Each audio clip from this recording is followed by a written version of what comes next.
Update sa employment rate at sa ating mga overseas Filipino workers, tatalakay natin kasama si Edwin Bustillos, Sectoral Representative mula sa NAPSI, Formal Labor and Migrant Worker Sector. Sir Edwin, magandang tanghali po. Welcome sa Bagong Pilipinas ngayon. Magandang tanghali, Ma'am Nina. Magandang tanghali, Ma'am Chi. At sa Bagong Pilipinas ngayon. Unahin na po natin itong mainit na usapin tungkol po sa panukalang dagdag sahod sa mga manggagawa sa pribadong sektor. Kamakailan lamang ay nagkaroon po ng pagdinig sa Kongreso tungkol dito. Ano po ang update ninyo mula sa panukalang ito?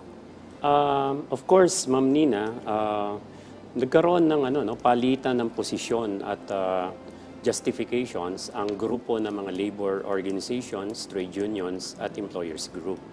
Ang maganda lang dito ay pumapabor ang mga Research and Development Institute mula sa UP, mula sa Ateneo, na ang pagdagdag ng sahod ay hindi inflationary at hindi dahilan para maging dahilan para sa pagtatanggal ng mga manggagawa sa kanilang trabaho.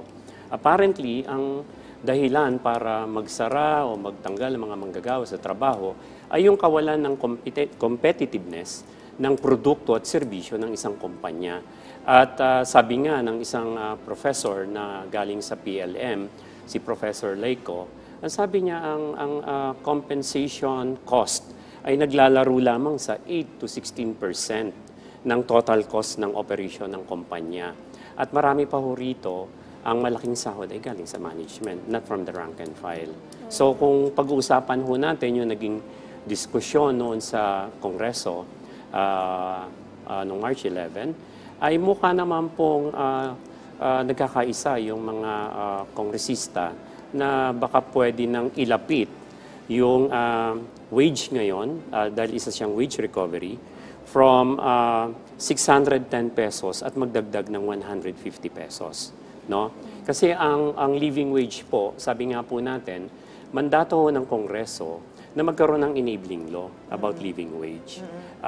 Yung pong step na ginawa ni Deputy Speaker Ray Mendoza, ni Congressman Jolo Revilla, at nila Congresswoman Francine Preto, Arlene Rosas, at ni Congressman Manuel, ay isang step para ilapit po yung wage ng mga manggagawa doon sa living wage. Hindi siya ganun kasapat, pero they are in the right direction.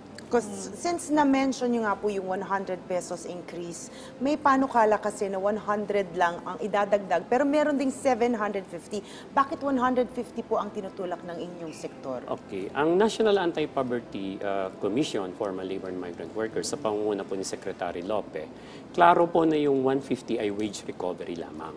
No?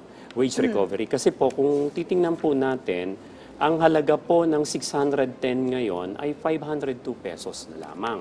So meron po tayong, kumbaga, nag-gap o kulang na 100 plus na pesos para habulin yung wage. No? Yung real value ho ngayon ng piso natin ay kailangan ihabol at taasan dahil alam naman po natin yung pagtaas ng presyo ng mga bilihin, yung cost sa kuryente at iba pa, ay kailangan pong ilapit yung sahod ng mga manggagawa. Kaya po naniniwala kami sa NAPSI at doon sa iba pang mga labor groups na ang 150, hindi na siya mabigat para sa mga employers. At in fact, kung sa Senado po ay 100 at doon naman sa Kongreso ay 150, I think nasa wisdom na po ng ating mga mambabatas kung paano po i-work out yung difference through a bicameral committee conference na sila rin naman po mag-uusap. Okay. So ito po, whether 150 or 100, hindi pa rin final, ano? At, pero siguradong hindi na to tataas pa sa 150 kasi dati, di ba, may gusto rin silang kung hindi 750, 300. Okay. Sa tingin nyo ba ang nasa 150 na yung max? Sa tingin ho namin, nung nakaraang hearing, mukhang nagkakaisa naman po yung labor groups at saka yung mga kongresista natin at yung ilang mga informal sector organizations na naniniwala na yung pagtaas po ng sahod ng mga manggagawa sa formal sector ay makakatulong sa informal economy. So tingin ho namin yung 150 sa hanay ng mga mambabatas natin sa Kongreso ay baka yun na po ang lumusot. sa tingin po Laki namin ng sa NAPSI. difference, no? From 150 to 750. Parang hindi rin, pero but then again, hindi rin realistic kasi yung kung 700 naman ang ipupush talaga. Parang in terms of feasibility, no? Marami mga private sector siguro aaray pag ganun kataas. Pero yun nga, medyo okay naman yata ang 150. Sana Kaya pumayag naman. na rin sila. At well, it's good to hear what you explained. And maybe you can explain it further na hindi inflationary yung magiging resulta nito. At kasi ang sinasabi kasi nila noon, natataas ang presyo ng mga bilihin, maipapasa sa ating mga consumers. So ang ending tayo rin po ang magsasuffer. So hindi pala ayon sa Hindi po. pag-aaral ng UP. Opo, UP, Ateneo, at saka po yung dating professor po ng PLM. In fact, ang sabi nga po nila, tumataas po yung productivity natin ng mga manggagawa. Pero yung wage po niya stagnant. So, habang tumataas yung productivity, therefore, yung income po ng kumpanya, tumataas din. But then again, yung wage ng mga employees po niya, ay nandun lang sa level na Nandun yun. pa rin. So, kumbaga, kailangan nating itaas no, yung sahod ng mga manggagawa at least ng 150 para makarecover din po sila dun sa nagtataas ang presyo ng mga bilihin. At napapanahon po ito sapagkat sabi nga po na siguro since 1989, ito na yung pinakahuling legislated wage increase. Pangalawa, hindi ho nakatugon ang mga regional wage board.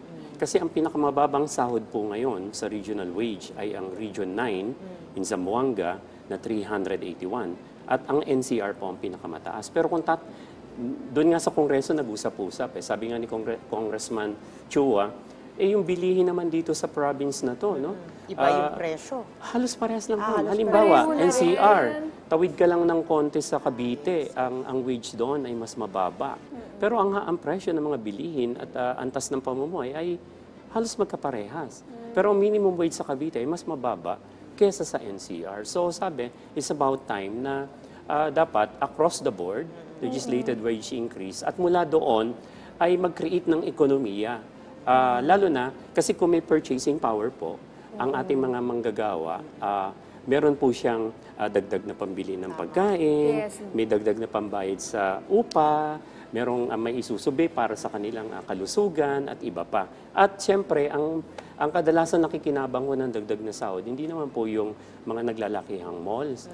Ito po yung mga manggagawa ho natin sa informal. Bibili ho sa sari-sari store, kakain sa karinderya, sasakay ng tricycle, sasakay ng jeep. So, ibig sabihin, may dagdag na economic activities po mula ho dun sa 150 na dagdag na sahod. Maganda rin na point of view yan kasi yung mga sinasabi dati ng mga business community, iba din. And now, may pag-aaral na at magandang mapakinggan po yan no? Para pag sa sumunod na umaray sila, sana pumayag na sila.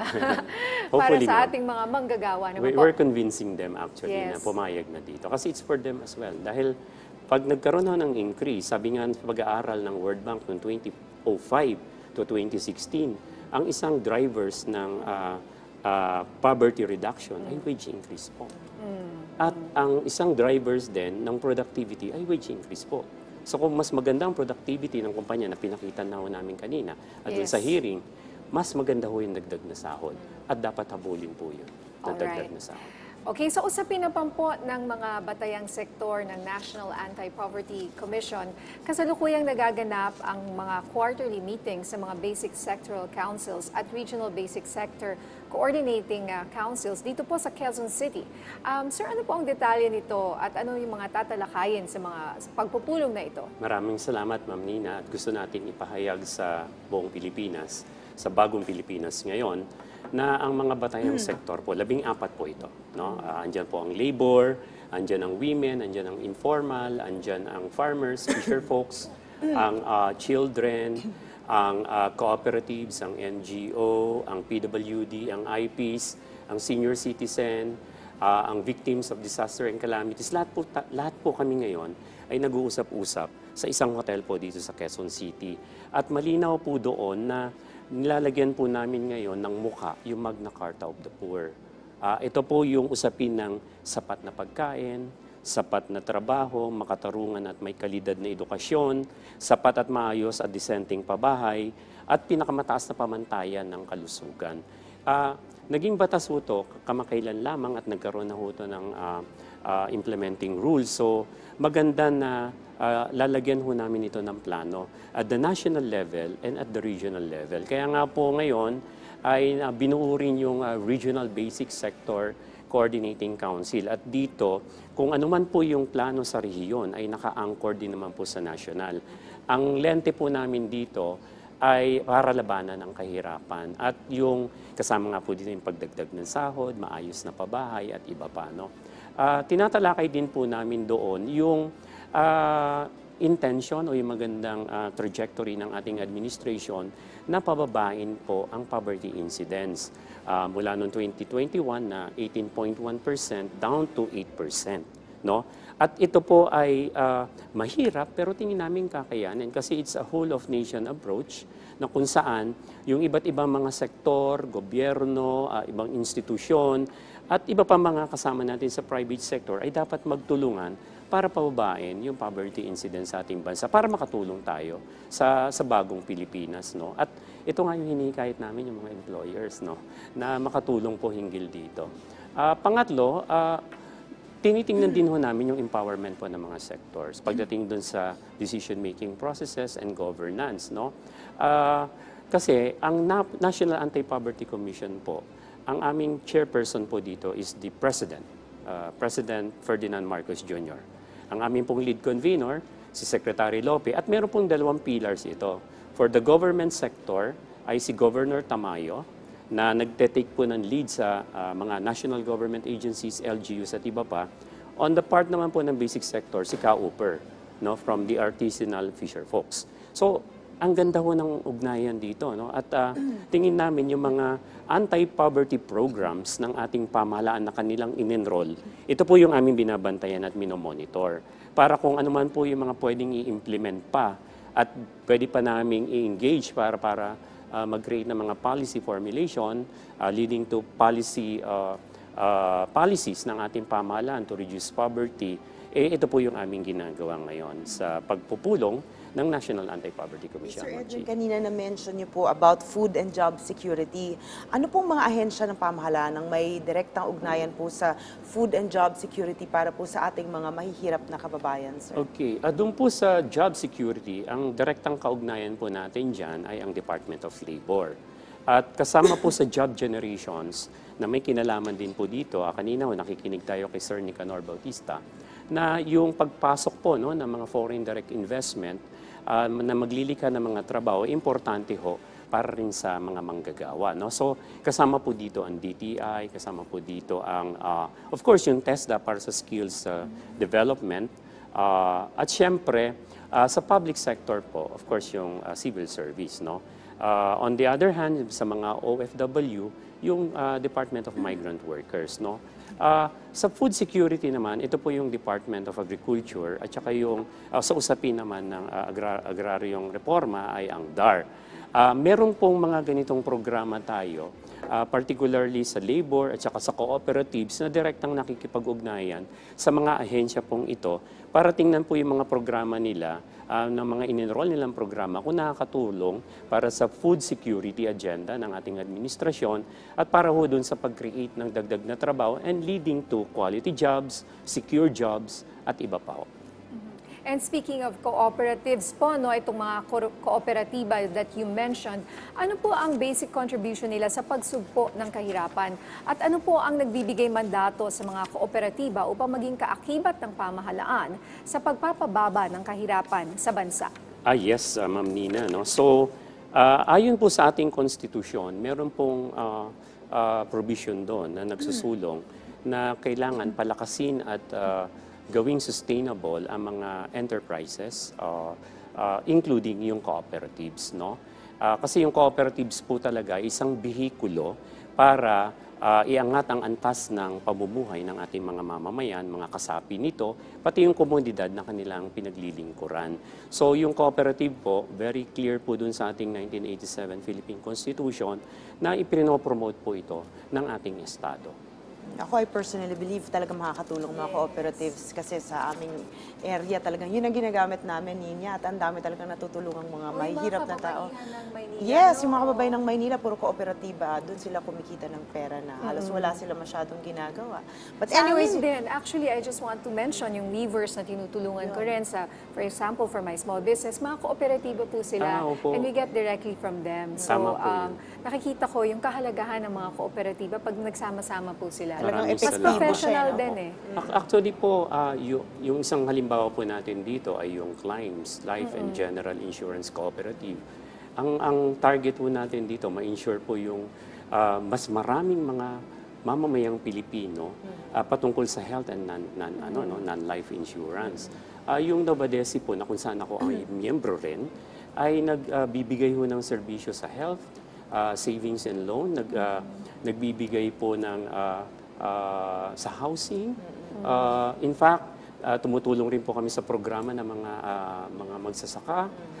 Andyan rin po yung Holy Cross Credit and Cooperative sa Valenzuela na yung savings and loans na ini-extend po namin sa aming mga miyembro, nagre-create po ng panibagong livelihood activities at nagre-create po ng dagdag na trabaho. So ganun po ang ginagawa ho namin sa cooperative, albawa under ho sa amin sa cooperative movement. So maganda po yan. Supportado namin kayo dyan, sir, ha? At good luck po sa mga proyekto ng NAPSI.